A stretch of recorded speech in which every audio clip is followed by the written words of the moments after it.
So this is the assessor dashboard link. The assessor will receive this link over the registered email ID after the agency assigns the batch to the assessor. On click of that link, the assessor will receive an OTP. After entering the OTP, the assessor can access the batch information in the assessor dashboard. So here you can see the assessor information can be verified, job role, and the instructions about the assessments are there. And you can see in this batch we haven't enabled this validate assessor identification.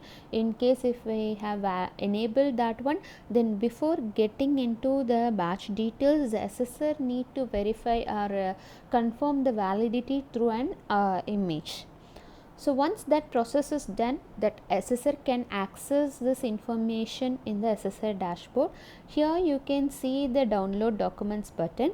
So these are the documents generated from the system using the information given in the batch creation page, like the TP information, assessment agency, batch name, date of the assessment, job role, language, candidates who we have invited into the assessment. Based on that information, these documents are generated by the system. The assessor can print it, means click it, download this document and print it and keep it ready for the assessment. And here you can see the status of the candidates. Like here there are totally 10 candidates invited, and this numbers will give you the real time data of how many completed and how many pending and all. So here you can see for this demo I have just marked some activities already so that you can see the numbers. Like there was no attendance marked in the system. 2 people completed the theory, 1 completed Viva and 1 completed the practical. So we will go one by one action how this can be done. So for this batch we have in mandated attendance.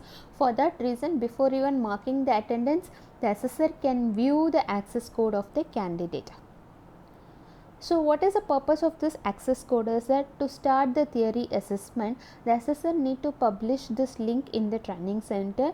The candidate will enter this URL in the specific in the device, and then will enter this access code. After entering this access code, the candidate will directly go into the assessment and they can take the theory assessment.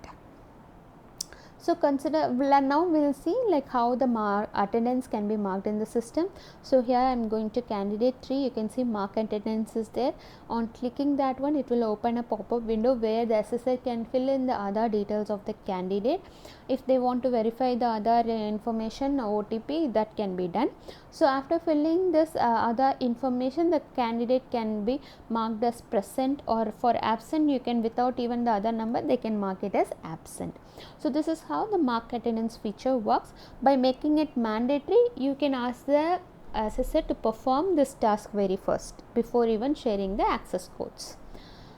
And then coming to this, so we'll in the candidate section I will show how this theory can be taken. So we will go to the Viva first. So for this third candidate, the assessor, on clicking the start Viva, they can see whatever scenario or the brief given and what are the possible questions that the assessor can ask about the scenario, that can be displayed, or whatever the possible answers we are expecting from the candidate, that can be marked. Whatever the agency fills in here, assessor can view it. Based on the response given by the candidate, the assessor can fill in the score here. And moving on to next NOS is coming with the scenarios, brief and all. Same way the assessor can mark the scores for the candidate.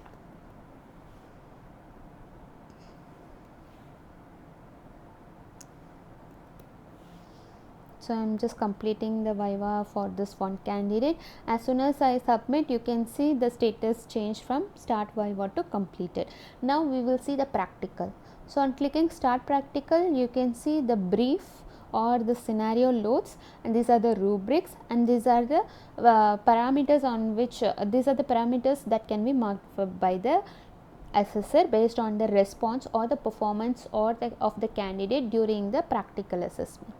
So the assessor can just select the parameters based on the response.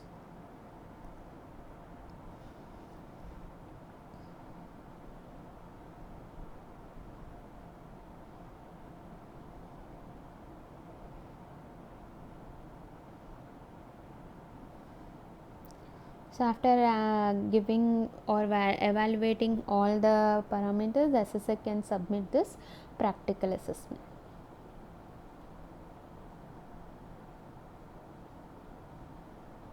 So here you can see the status changed from start practical to completed.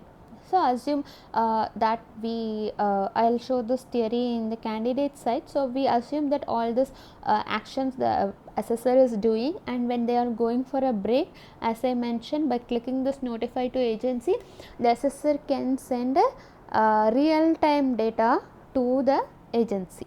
Like I'm clicking this one, here you can see by this time this many candidates have taken the completed theory, this many completed practical, this many completed the viva assessment. This data will go to the agency, and here there is an option to mark this batch as complete once you complete the actions in this batch. So consider that all the assessment activities has been done by the assessor. Here is a place where the assessor can upload the assessment related documents, like few mandatory and non-mandatory documents would be there. So the assessor can select this batch attendance. So the batch attendance sheet, we will need the TP signature also.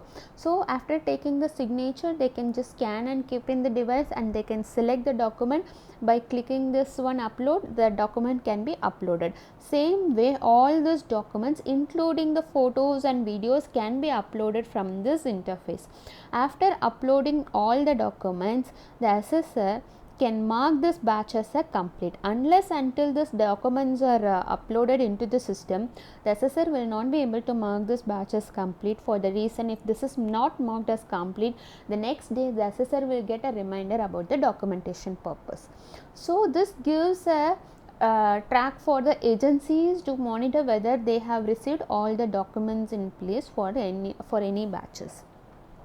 So once he uploads all the document into the system, this button will get enabled checkbox. So after clicking that mark this batch as complete, the assessor can submit this batch information. Once the assessor mark this batch as complete, the assessor will not get any access to this dashboard again.